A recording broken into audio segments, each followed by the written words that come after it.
Assalamualaikum, ladies and gentlemen. This is me, Mr. Shahrukh Khan, and you're warm welcome to the platform and the channel of English with Shahrukh Khan. In this video, I am going to teach you first chapter. तो start करते हैं. Screen के ऊपर सबसे पहले आपके सामने एक पिक्चर है. जी हाँ, he is the founder of Pakistan, he is the originator of Pakistan. जी हाँ, तो ये हैं कायद आज़म मोहम्मद अली जिन्ना. तो चैप्टर है डेमोक्रेटिक सिटीज़नशिप, जमहूरी शहरियत.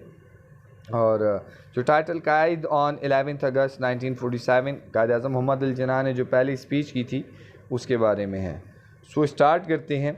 सो here we go our first paragraph.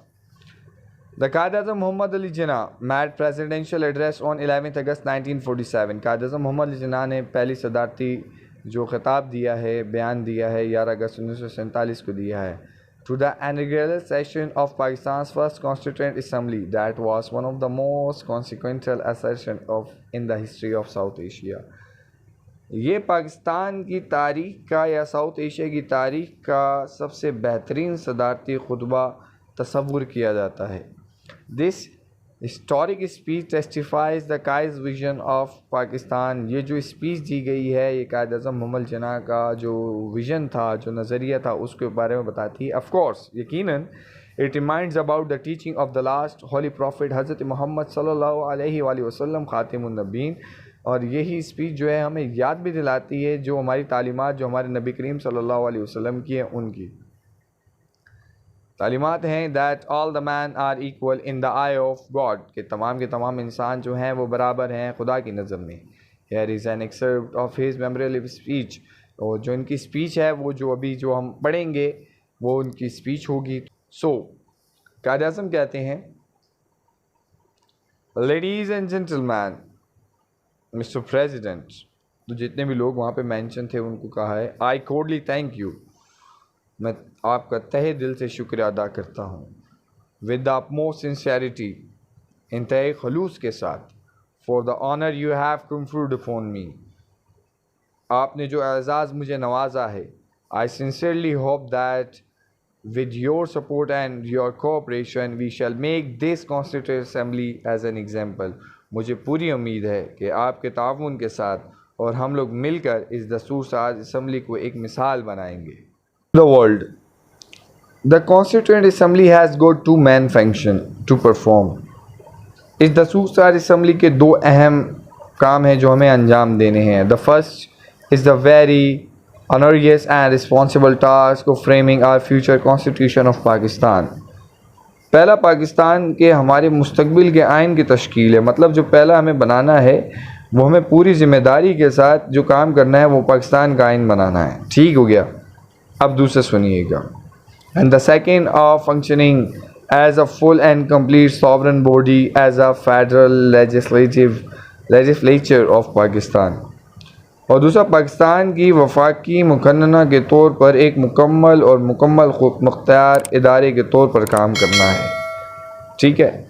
We have to do the best we can in adopting the provisional constitution for the federal legislature of Pakistan. हमें पाकिस्तान की वफाकी मुकन्नना के लिए एक आर्जी आइन को अपनाने के लिए हर मुमकिन कोशिश करनी है. You know really that not only we ourselves are wondering, but I think the whole world is wondering at this unprecedented cyclonical revolution which has brought about the plan of creating two independent sovereign dominions in this subcontinent.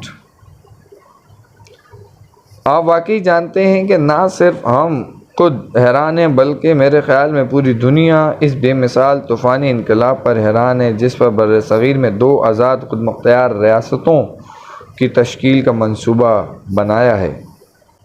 This mighty सब continent with all kinds of inhabitants has been brought under the plan which is titanic, unknown and unparalleled.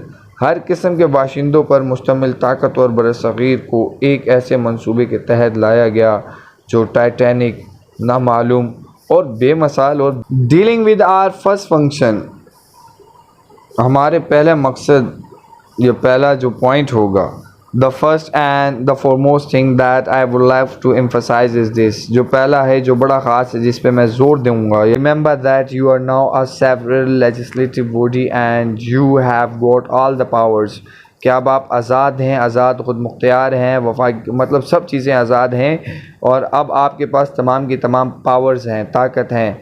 It therefore places on you the gravest responsibility as to have you should take your decisions. अब ऐसा है कि आपको उन तमाम चीज़ों के फ़ैसले भी हैं वो ख़ुद करने हैं, इख्तियारात आपके पास मौजूद हैं, तो ज़िम्मेदारी से इन तमाम के तमाम कामों को क्या करना है, हमने करना है.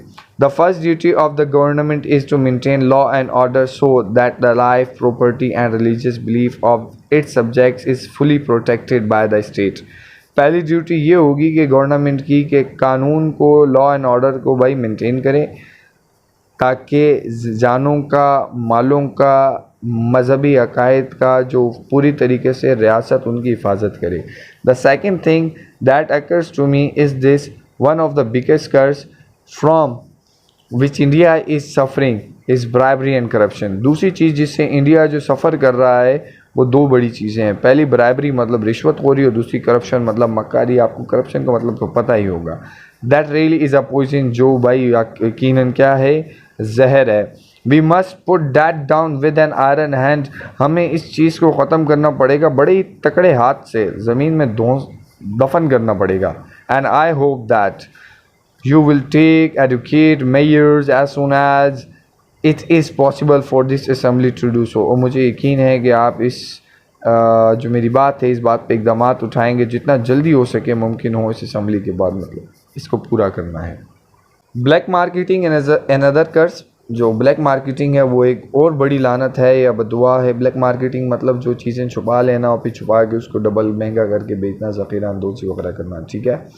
Well I know that the black marketers are frequently caught and punish. मैं जानता हूँ कि ब्लैक मार्केटर्स को पकड़ा भी जा रहा है, उनको सज़ा भी दी जा रही है. Now you have to tackle the monster which today is a colossal crime against society in our distress condition. अब आपको इस चीज़ से निपटना है जो आज हमारी परेशानी का हाल बना हुआ है, जिसकी वजह से हमारी क्या हो रही है, परेशानी बढ़ती जा रही है और ये माशरे के ख़िलाफ़ एक बहुत बड़ा जुर्म है. I think they ought to be very civilly punished. मेरा ख़्याल है कि इनको बहुत ही सख्त सज़ा दी जानी चाहिए because they undermine the entire system of control and regulation of food stuff. क्योंकि मेरे ख़्याल के मुताबिक एशिया के अंदर ये जो खाना वगैरह छुपाना है, चीज़ों को किल्लत करना है, इनको कंट्रोल करना है, पूरे निज़ाम को नुकसान पहुँचाते हैं. एंड वो द वोल सेल स्टारवेशन और थोक फरोशी के बायस बनते हैं, मतलब कि छुपा के भी बड़े बड़ी दामों में बेचना वगैरह ये वगैरह. ठीक है. तो भाई ये आपको एक जर्नल से एक इस बॉक्स के अंदर एक नॉलेज दिया हुआ है. बट पाकिस्तान जो है वो किसने, चौधरी रहमत अली ने रखा है. ठीक है. पाकिस्तान जो फॉर्म जो लेटर हुआ है वो इंडिया एशियन की टेरिटरी से मिलके बना है. Pakistan was the first time use in the pamphlet.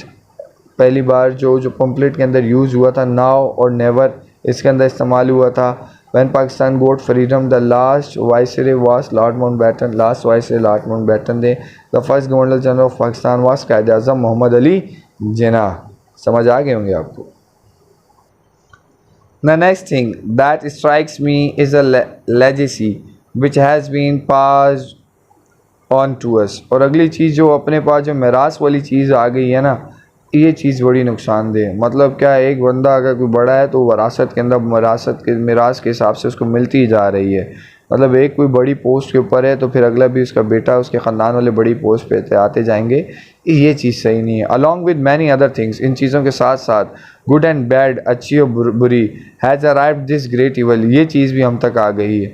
The evil of nepotism and jobbery. ये जो नेपोटिज़म है, जो वडेराना निज़ाम है, अगर वडेरा है, अगर उसके बेटा है वो भी वडेरा बन रहा है, अगर एक कोई बड़ी पोस्ट के ऊपर पॉलिटिकल लीडर है, उसका बेटा भी इसी पोस्ट के ऊपर जब बड़ा होगा तो पॉलिटिकल लीडर बन जाता है, तो ये नेपोटिज़म होता है. जॉबरी और नौकरी मतलब उन लोगों को नौकरी मिलना जिनके पहले से ऊपर वाले जो बंदे हैं वो नौकरी के ऊपर हैं.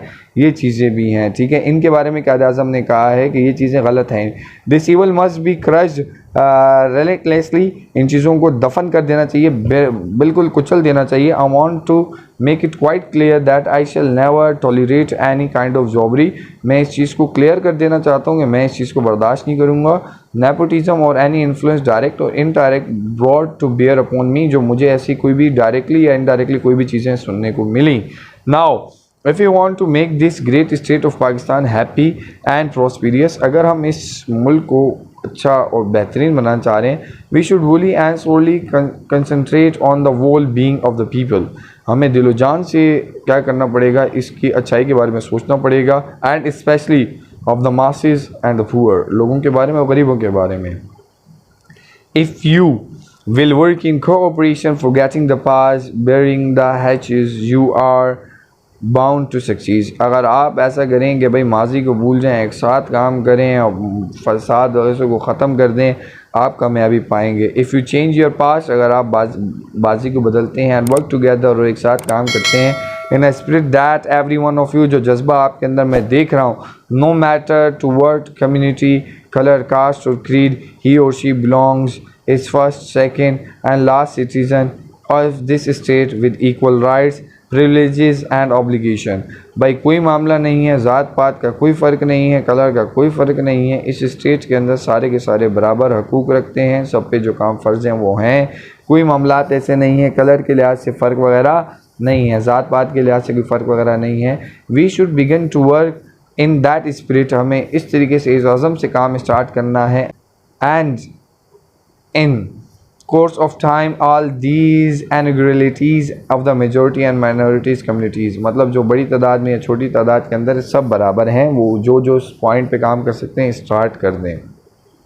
No power can hold another nation in subjection, कोई ताकत दूसरी कौम को अपने ताबे नहीं रख सकती. Therefore we must learn a lesson from this. You are free, you are free, you are free to go to your own temples, you are free to go your own mosque or to any other places to worship in the state of Pakistan. इसी वजह से भाई आप आज़ाद हैं, आप आज़ाद हैं, और आप आज़ाद हैं अपने मंदिरों मज़ारों में जाने के लिए, अपने मसाजिद में जाने के लिए, अपनी इबादत गाहों में जाने के लिए इस रियासत के अंदर, पाकिस्तान के अंदर. You may belong to any religion, आप किसी भी मज़हब से ताल्लुक़ रखते हैं, और कास्ट शुक्री किसी भी ज़ात पात से क्या करते हो, आप ताल्लुक़ रखते हो. You may belong to any religion or caste or creed. That has nothing to do with the business of the state. इसका हमारे रियासत से कोई भी असर नहीं पड़ता. We are starting in the days when there is no discrimination. हम उन दिनों के अंदर स्टार्ट का मतलब कोई रोकथाम नहीं है, डिस्क्रिमिनेशन नहीं है. No distinction between one community to another. एक कम्युनिटी का दूसरी कम्युनिटी के ऊपर कोई भी ज़ोर और ज़बर नहीं है. No discrimination between one caste और क्रीड टू अनदर, एक ज़ात का दूसरी ज़ात के ऊपर कोई नहीं मतलब दबाव वगैरह नहीं है. We are starting with this fundamental principle, हमारा यही बुनियादी असूल है, that we are all citizen and equal citizen of one state, कि हम इस पूरी की पूरी रियासत के बराबर के हकूक़ रखते हैं, बराबर हैं हम. Ladies and gentleman, I don't wish to take up your any more of your time and thank you again for the honour you have done to me. Ladies and gentleman, मर्द और ख़वातीन, मैं आपका मज़ीद टाइम नहीं लूँगा.